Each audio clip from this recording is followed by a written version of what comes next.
Long ago, in a hidden valley between red hills and whispering forests, there lived a village called Kaura, a village where everyone was bald.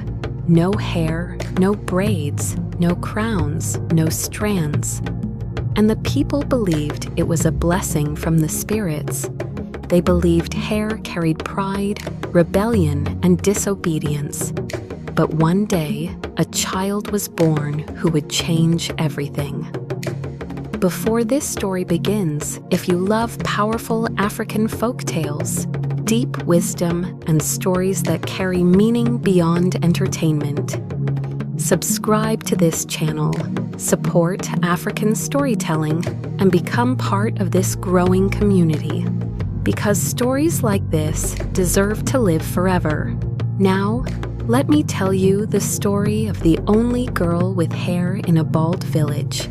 Long ago, in a hidden valley between red hills and whispering forests, there was a village called Kaura. Kaura was known for one strange thing. Everyone in the village was bald. Men, women, children, elders, all born without a single strand of hair. They believed it was a blessing from the spirits, that hair carried pride and vanity, and baldness kept the people humble and pure. Until one day, a child was born. Her name was Zuri. When the midwife lifted her from her mother's arms, the hut fell silent. Soft, dark curls covered the baby's head. Hair, real hair. The women gasped, the elders trembled, the drums outside stopped beating. "This is not a normal child," one elder whispered. "This is a sign." Zuri grew, and her hair grew with her, long, thick, beautiful, shining under the sun like black gold. But instead of love, she received fear. Children ran from her. Mothers pulled their babies away. Men avoided her path. They called her Spirit Child, Curse Bearer, the abnormal one. Her mother tried to cut her hair many times, but every time the blade touched it, not a single strand fell, as if something unseen was protecting it. And if this story is touching your heart already, don't forget to subscribe to this channel and support African storytelling.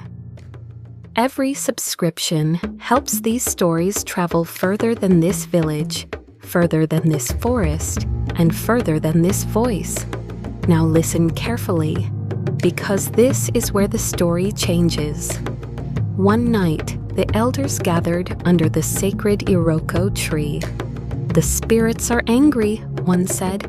"She is a disruption," another replied. "She must be removed."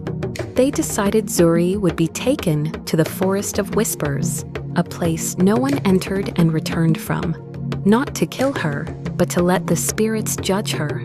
As Zuri walked into the forest, the wind spoke.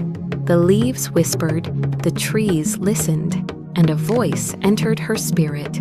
"Child of difference, you were not born a mistake. You were born a message."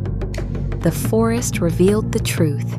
The village once made a pact with spirits to remove pride, but humility turned into fear.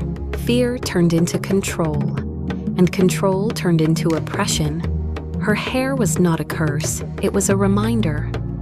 Zuri returned to the village, not as a rejected child, but as a chosen one. And then the impossible happened. A child screamed. A strand of hair had grown. Then another child, then a woman, then an elder. Hair began to grow across the village. Different textures, different lengths, different forms. The curse was never baldness. The curse was fear of difference. And so Kaura was no longer known as the Bald Village. It became known as the Village of Many Forms, where difference was not feared, where uniqueness was not rejected, where identity was not controlled. And Zuri became the keeper of stories, teaching children that what makes you different may be the very thing that saves your people. If this story moved you, inspired you, or taught you something, Subscribe to this channel, like this video, share it with someone who needs this message, and join this growing family of African storytelling, because these stories are more than entertainment.